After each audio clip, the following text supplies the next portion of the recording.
we try to prove this inequality regarding sine. The magnitude of the difference of sine values is bounded above by the difference of x themselves. x1 and x2 are not equal to each other. What you can do is you divide this absolute value here, a positive number, by both sides.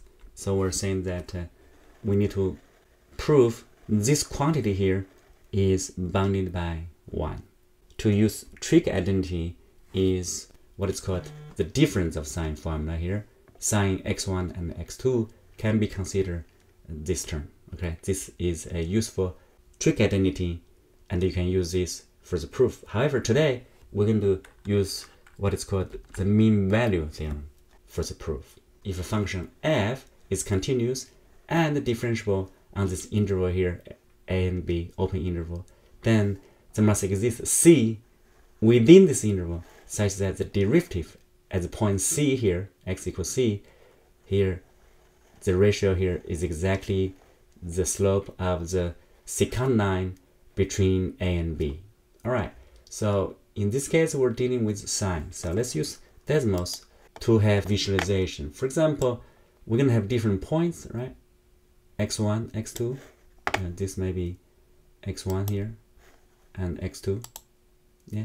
And what we're saying is that between this interval, there exists at least one point that would have the tangent line equal the shape of the. Okay, so between x1 and x2, there must be some point C here somewhere, such that the tangent is going to equal the slope of the tangent line is equal this slope of this secant line. In other words, they are parallel. All right, let's try that. Let's explore that. So I have point C here. I'm going to move around C here. Notice that when you come smaller, and it almost parallel. Now this point is almost parallel here.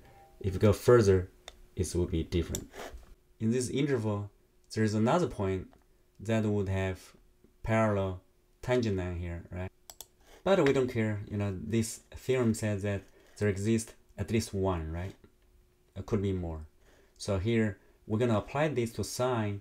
We know that there must be some point C in between this interval such that this holds, right? This is the slope of the secant line, and this is some point in between.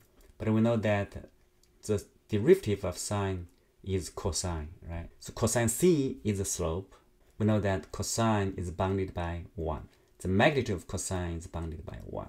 All right, so we have the inequality here. We use the mean value theorem to prove a trigonometric identity.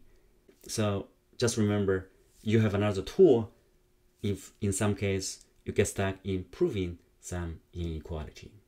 All right, for this and other interesting math problems, please like, share, and subscribe to the channel.